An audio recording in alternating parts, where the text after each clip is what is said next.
जय जिनेन्द्र वंदे तु सर्वसिद्धे ध्रुवममलमणोवमं गदिं पत्ते वोच्छामि समयपाहुड मिणमोषुध केवली भलिदम। पंच परमेष्ठी भगवान की जय। प्रश्न खड़ा होता है, हम परोक्ष ज्ञानी आत्मा को कैसे देख सकते हैं, देख पाते हैं या नहीं? इस बारे में आचार्य कुंद महाराज का क्या कहना है? देखिए गाथा नंबर 197 197। उपदेशेण परोक्षम रूवं जह पश्चिदूर्णादेदि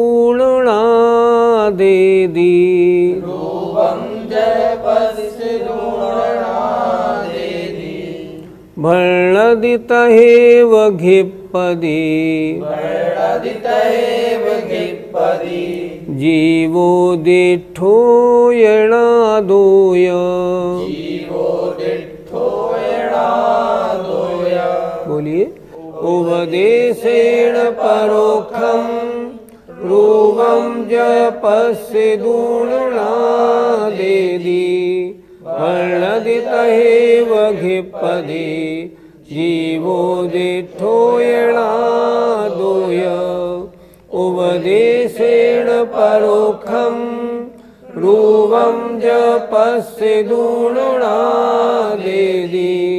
वर्णदितहेव घिप्पदि जीवो दिठो यणादोय। एक एक शब्द का अर्थ देखते हैं।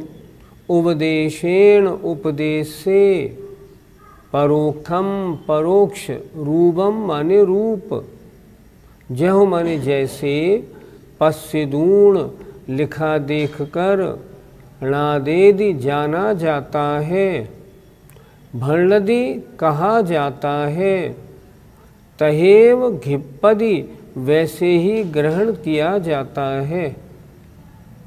जीवो यह जीव देखा गया, दिठो णादोय जाना गया है। क्या तात्पर्य हुआ? जैसे हमने भगवान की मूर्ति देखी तो हमने मूर्ति देख के समझ लिया भगवान समव शरण में ऐसे ही बैठते होंगे। हमने समव शरण का चित्र देखा, हमने समझ लिया समव शरण ऐसा होता है। ऐसे भी तो जाना जाता है कि नहीं? जाना जाता है। उपदेश से भी जाना जाता है, लिखा देखकर भी जाना जाता है, कहा भी जाता है और वैसे ही ग्रहण भी किया जाता है। हमने एक किसी फिल्म में देख लिया अमेरिका कितना सुंदर है, तो देख के हमने ग्रहण किया कि नहीं किया? किया। ये भी तो परोक्ष ज्ञान हुआ। प्रत्यक्ष ज्ञान, वो तो प्रत्यक्ष ज्ञान केवली का या अवधि मनप्रिय ज्ञानियों का, वर्तमान में वो तो है नहीं हमारे पास। तो फिर हम कैसा देख के जाने? तब उसके बारे में इन्होंने लिखा है। देखें आचार्य क्या कह रहे हैं। उपदेश से परोक्ष रूप जैसे लिखा देखकर जाना जाता है, कहा जाता है, वैसे ही ग्रहण किया जाता है। अर्थात उस वस्तु को हम सोचते हैं हाँ ये ऐसी है, हम कोई हमसे पूछे तो हम कहते हैं हाँ ऐसी ही है, और अपनी श्रद्धा कैसे बनाते हैं? ऐसी ही है। इसी प्रकार आत्मा के बारे में हमने शास्त्रों में जो पढ़ा उससे हमने जाना आत्मा ऐसी होती है। कोई पूछे तो हम बताते हैं आत्मा ऐसी है, और जब चिंतन करते हैं तब ध्यान में वही आत्मा का रूप हम ग्रहण करते हैं। इस प्रकार यह जीव देखा और जाना जाता है। हमारे द्वारा देखा गया कि नहीं? बिल्कुल देखा गया। जाना गया कि नहीं? बिल्कुल जाना गया। कैसे जाना गया? शास्त्रों के आधार से, उपदेश के आधार से हमने जाना और निर्णय बनाया वास्तव में आत्मा ऐसा है। सही है कि नहीं? नहीं, बिल्कुल सही है। ये जरूर है कि वो परोक्ष है, पर है वास्तविक। भावार्थ देखें। भावार्थ, जैसे किसी के परोक्ष रूप उपदेश द्वारा तथा लिखा देखकर जाना जाता है, वैसे ही यह जीव माने आत्मा वचनों के द्वारा कहा जाता है ऐसा है, मन के द्वारा ग्रहण किया जाता है कि ऐसा ही है। वह मानो प्रत्यक्ष देखा गया व जाना गया है। लगता ऐसा है प्रत्यक्ष देखा जाना गया हो। उसी तरह देखा नहीं है लेकिन होता तो ऐसा ही है। पंडित जी, बिना देखे कैसे जाना जाएगा? आचार्यों ने लिखा है, गुरुपदेशादभ्यासात् संवित्त ही स्वपरांतरम जानात यह स जानाते मोक्ष सौख्यम निरंतरम। गुरुपदेशा अर्थात गुरु से उपदेश सुना, श्रद्धा बनाई।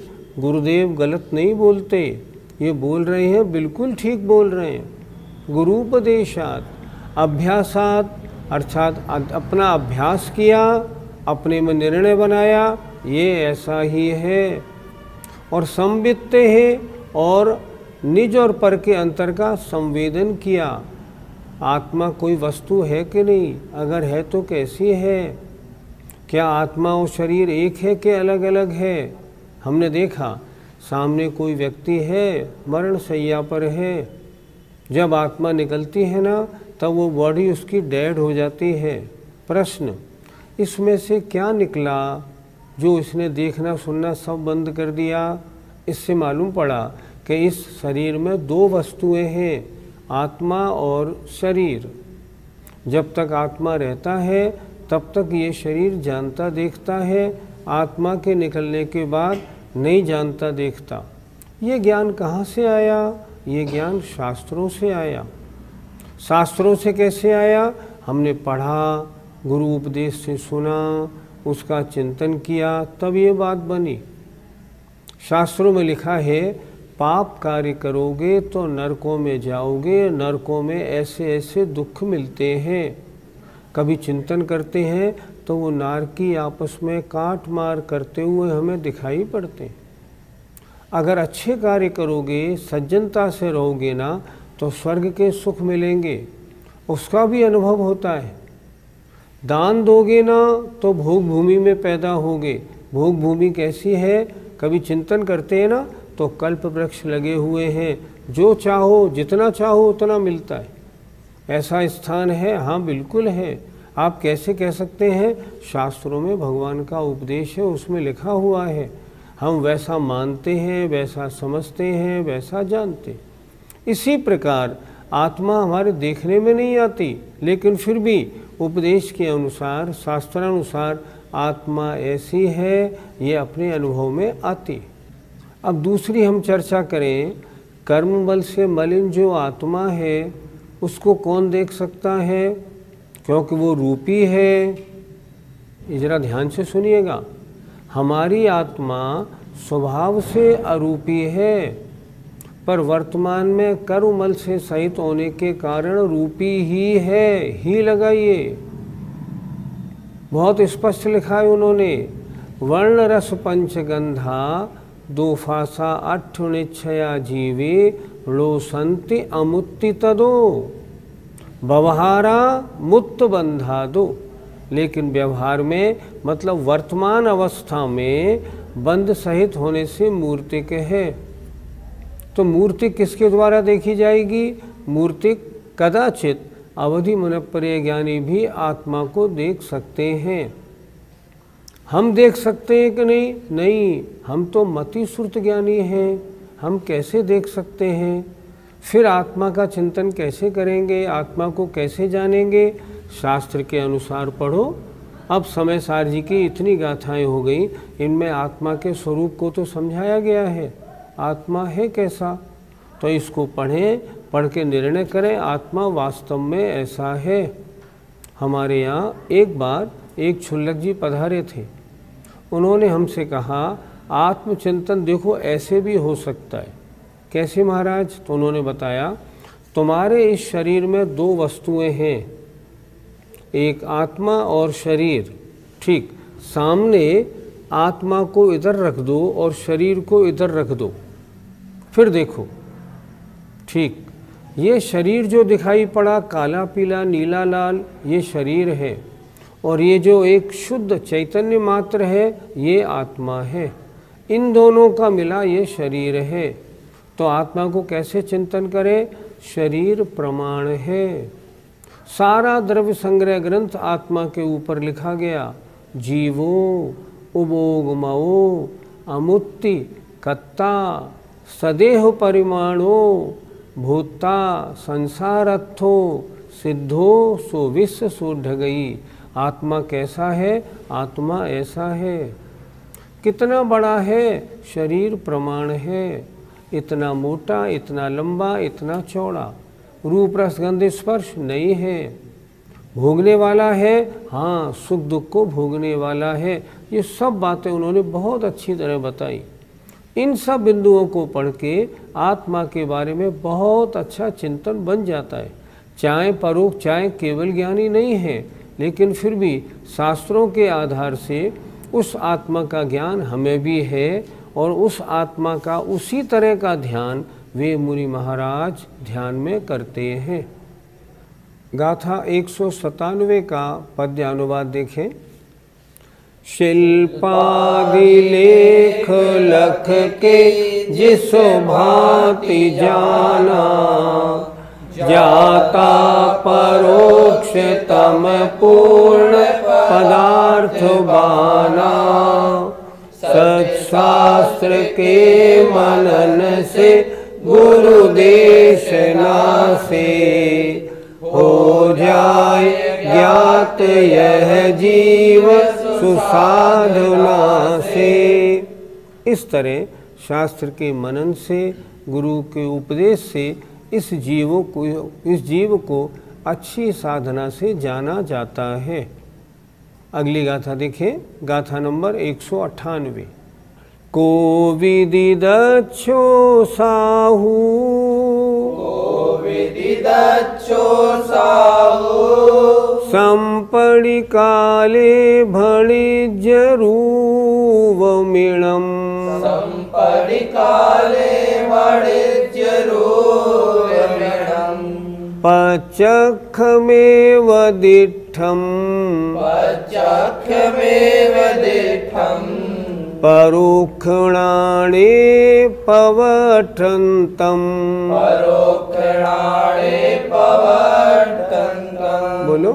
को विदिदच्छो साहू, संपड़ि काले भणिज्यरूवमिणम्। पचक्षमेव दिठम्, परोक्षणाणे पवठन्तम्। को विदिदच्छो साहू, संपड़ि काले भणिज्यरूवमिणम्। पचक्षमेव दिठम्, परोक्षणाणे पवठन्तम्। वर्तमान में कुछ लोग ये कहते हैं हमको आत्मा दिखाई देती है। उनको जो ऐसा बोलते हैं उनको इस गाथा का बार बार स्वाध्याय करना चाहिए। ये गाथा कह रही है तुम्हारे परोक्ष ज्ञान है, तुमको आत्मा दिखाई पड़ ही नहीं सकती। आत्मा देखने वाले को अशुद्ध आत्मा रूपी है, इस कारण अवधि मनःपर्यय ज्ञान के द्वारा, और स्वभाव से अरूपी है, इसलिए अगर शुद्ध आत्मा है तो केवल ज्ञान के द्वारा जानी जा सकती है।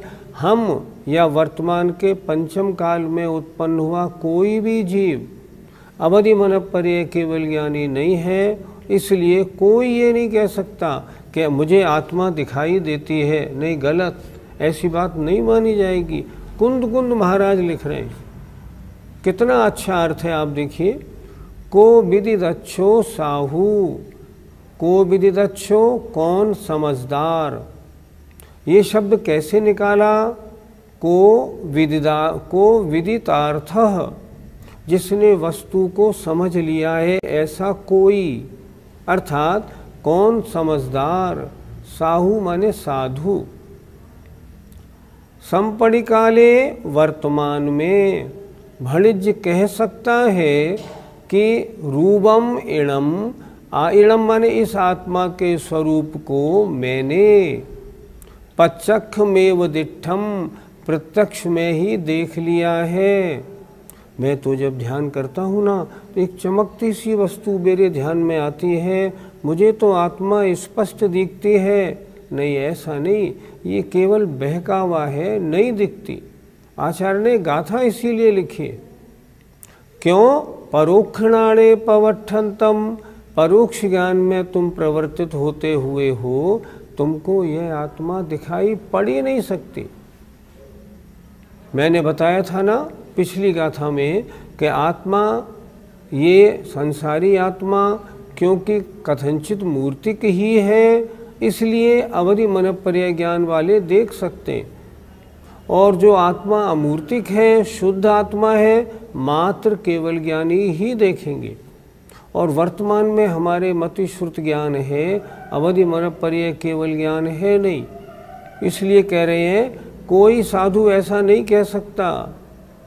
अगर वो समझदार है तो समझदार, अगर उसे वास्तविकता का परिचय है तो। अब वो अपनी मनमानी कहता है, वह गलत है, आगम सम्मत नहीं है। कितना अच्छा अर्थ है। फिर देखें, कौन समझदार साधु वर्तमान में कह सकता है कि आत्मा के स्वरूप को मैंने प्रत्यक्ष में ही देख लिया है। मैं तो रोज़ सुबह बैठता हूँ ना, मुझे आत्मा साक्षात दिखाई पड़ती है, जबकि वो स्वयं परोक्ष ज्ञान में प्रवर्तित है। अगर वो ऐसा कहता है तो ये उसका कहना आगम सम्मत बिल्कुल नहीं। ये त्रिकाल में कभी संभव नहीं होगा कि मति ज्ञान श्रुति ज्ञान के द्वारा आत्मा देखी जाए। हाँ, इतना हम जरूर कहेंगे, शास्त्र के अनुसार तुम्हारा चिंतन बन सकता है, लेकिन तुम बोलो साक्षात आत्मा देखी है, नहीं, ये नहीं होगा। देखिए आचार्य कुंद कुंद महाराज स्पष्ट मना कर रहे हैं। अर्थ देखें, परोक्ष ज्ञान में प्रवर्तित होता हुआ कौन समझदार साधु इस समय ये कह सकता है कि मैंने आत्मा के स्वरूप को प्रत्यक्ष में देख लिया है। अर्थात कोई नहीं कह सकता। अगर कोई कहता है उसका कहना गलत है। वर्तमान में कुछ लोग ऐसे मिलते हैं सुनने देखने वाले कि फलाने सज्जन थे, उन्होंने आत्मा का साक्षात्कार किया। नहीं, बिल्कुल गलत, साक्षात्कार नहीं होता। देखिए क्या लिखा है, अर्थात कोई नहीं, कोई कह ही नहीं सकता, क्योंकि वर्तमान में परोक्ष ज्ञान में प्रवर्तित हैं, इसलिए आत्मा का स्वरूप नहीं देखा जाता। पंडित जी, शुद्धोपयोग में जो आत्मदर्शन होता है वह प्रत्यक्ष है या परोक्ष? शुद्धोपयोगी मुनि महाराज जब आत्मचिंतन करते हैं और आगम के या उपदेश के अनुसार अपनी आत्मा का चिंतन करते हैं और वह स्वसंवेदन प्रत्यक्ष होता है, उनको आत्मा का जैसा प्रतिभास होता है उसको हम प्रत्यक्ष तो कहेंगे, लेकिन वो केवल ज्ञान जैसा प्रत्यक्ष नहीं। ये प्रत्यक्ष कैसा हुआ? शास्त्र के आधार से हमने स्वयं प्रत्यक्ष देखा ऐसा कहा। ये परोक्ष नहीं है, ये प्रत्यक्ष है, लेकिन स्वसंवेदन प्रत्यक्ष है। अतः वैसा प्रत्यक्ष नहीं जैसा केवली भगवान देखते हैं। केवली भगवान को तो आत्मा साक्षात ऐसे दिखाई पड़ती है, ऐसे, और हमेशा दिखाई पड़ती है, लेकिन हमें ऐसा नहीं होता। इसलिए यहाँ शुद्धोपयोग में जो आत्मा दिखाई देती है वो एक दृष्टि से प्रत्यक्ष है, पर वास्तव में परोक्ष ही है। दो ज्ञान परोक्ष में आते हैं, मति श्रुत, और वर्तमान में कोई भी आचार्य हो, बड़े से बड़े विद्वान हो, उनको दो ही ज्ञान है, मति और श्रुत। इसलिए उनके द्वारा शुद्धोपयोग में देखा हुआ आत्मा परोक्ष होते हुए भी प्रत्यक्ष है और प्रत्यक्ष होते हुए भी परोक्ष है, ऐसी धारणा बनानी चाहिए। पंडित जी, कुछ लोग ऐसा कहते हैं कि अगर आत्मा नहीं देखा तो सम्यक दर्शन नहीं हुआ। सोचें, उनके कहने का और आचार्य कुंद महाराज के इस गाथा के लिखने का तालमेल कैसे बैठेगा? ये तो स्पष्ट कह रहे हैं, वर्तमान में परोक्ष ज्ञान में प्रवृत्त हुआ कौन समझदार साधु ऐसा कह सकता है? अब गृहस्थ की बात तो छोड़ो, आज तो गृहस्थ भी ये कहते हैं हमको आत्मा साक्षात दिखती है। नहीं, उनका कहना नहीं, सही नहीं कह रहे हैं वो। आगम के अनुसार इस गाथा को पढ़े ना, कितनी स्पष्ट गाथा लिखी हुई है। वो क्या कहते हैं, हमारे समय सार जी में तो ये गाथा है ही नहीं, तो हम जो पढ़ा रहे हैं ये गाथा, क्या ये समय सार की गाथा नहीं है? जो मूल ग्रंथ समय सार आज भी रखा है मूल बद्री जी में, उसमें तो ये गाथा दी हुई है। इसका मतलब जब गाथा दी है तो इस गाथा को पढ़ना है। आप इसलिए नहीं पढ़ रहे हैं कि आपको ये गाथा अच्छी नहीं लग रही, पर नहीं, ऐसे नहीं। जिनवाणी पढ़ने में किसी बात का हट नहीं होता। समझे आप तो ये गाथा बिल्कुल सही है। ये गाथा कह रही है कि मतशुद्ध ज्ञानियों को आत्मा का साक्षात दर्शन नहीं हो सकता और वास्तव में नहीं हो सकता। अगर आप ये कहेंगे आत्मदर्शन नहीं तो सम्यक दर्शन नहीं, किस ग्रंथ में लिखा मुझे बताएं? कोई ग्रंथ ऐसा नहीं। मनमानी टिप्पणी न करें, स्पष्ट बताएं कि उस ग्रंथ में लिखा है आत्मा का दर्शन हर सम्यक दृष्टि को होता है, कहीं भी नहीं लिखा। जब नहीं लिखा तो ये धारणा बनाना बिल्कुल उचित नहीं। आत्मदर्शन नहीं होता, हाँ, उसका उपदेश या शास्त्रों के अनुसार जो उसे ज्ञान हुआ है उसका पक्का श्रद्धान होता है और वो उसके सम्यक्त्व में कारण। पंडित जी, केवली भगवान समूह शरण में आत्मा को कैसे बताते हैं? आप सोचो, क्या केवली भगवान आत्मा को हाथ में रख के बताते होंगे देखो आत्मा ऐसी है?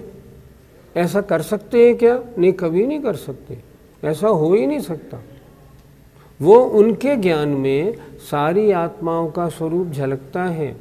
जो अनंतानंद सिद्ध भगवान हो गए और आज बिल्कुल अमूर्तिक अवस्था को प्राप्त हैं, लोकाग्र में विराजमान हैं, उनके ज्ञान में सब जैसे के तैसे झलकते हैं और वो जैसे झलकते हैं उसके अनुसार उपदेश देते हैं।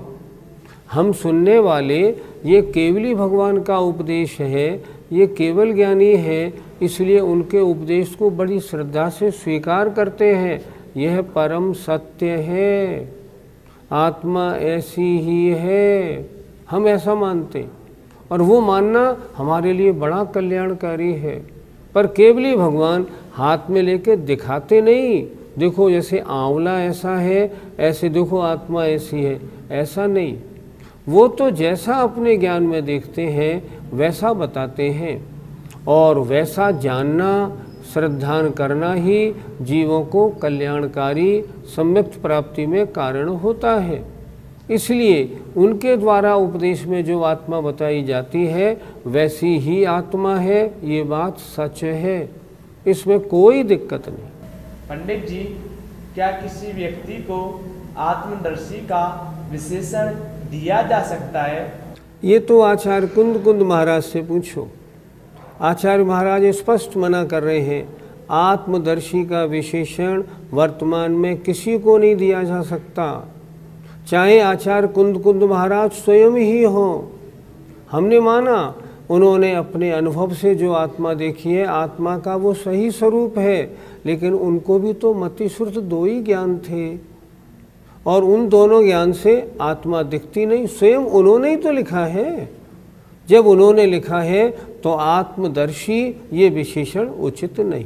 गाथा 198 का पद्यानुवाद। प्रत्यक्ष ज्ञान बल से जिन केवली है, जैसे निजात्म लखते सबसे बली है। साक्षात्कार जिनका बन जाए ऐसा, छद्मस्त हो कर कहे बुद्ध कौन वैसा। क्या लिखा 4 लाइनों में?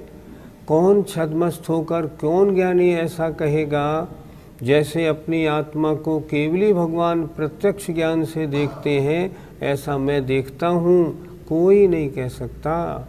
ज्ञान के आधार से अनुभव करना अलग बात है, साक्षात देखना अलग बात है। जय जिनेन्द्र।